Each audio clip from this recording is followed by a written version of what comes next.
existence, the physical universe, is basically playful. There is no necessity for it whatsoever. It isn't going anywhere. That is to say, it doesn't have some destination that it ought to arrive at. But that it is best understood by analogy with music. Because music, as an art form, is essentially playful. We say you play the piano. You don't work the piano. Music differs from, say, travel. When you travel, you are trying to get somewhere. And of course, we, because being a very compulsive and purposive culture, are busy getting everywhere faster and faster and faster till we eliminate the distance between places. I mean, with the modern jet travel, you can arrive almost instantaneously. What happens as a result of that is that the two ends of your journey become the same place. So you eliminate the distance and you eliminate the journey. Because the fun of the journey is to travel, not to obliterate travel.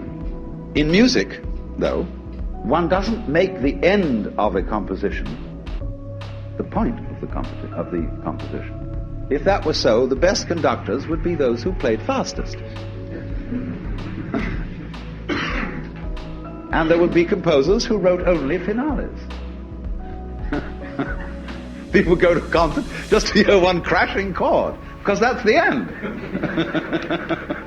Now, but we don't see that as something brought by our education into our everyday conduct.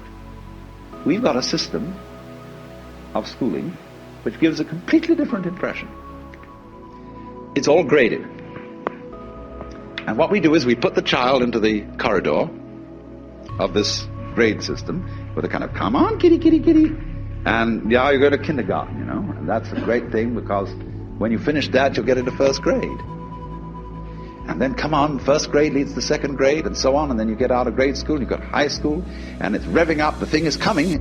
Then you're going to go to college, and by Jove, then you get into graduate school. And when you're through with graduate school, you go out to join the world. And then you get into some racket where you're selling insurance. And they've got that quota to make. And you're going to make that. And all the time, the thing is coming. It's coming. It's coming. That great thing, the success you're working for. Then when you wake up one day about 40 years old, you say, my God, I've arrived. I'm there. And you don't feel very different from what you always felt. And there's a slight letdown because you feel there's a hoax. And there was a hoax. A dreadful hoax. They made you miss everything by expectation. Look at the people who live to retire and put those savings away. And then when they're 65, they don't have any energy left, they're more or less impotent, and they go and rot in an old people's senior citizens community.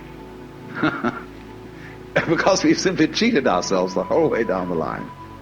We thought of life by analogy with a journey, with a pilgrimage, which had a serious purpose at the end, and the thing was to get to that end. Success or whatever it is, or maybe heaven after you're dead. But we missed the point the whole way along. It was a musical thing, and you were supposed to sing or to dance while the music was being played. So then, this is, as I said, my basic metaphysical assumption, which I won't conceal from you, that existence is musical in nature. That is to say that it is not serious. It is the play of all kinds of patterns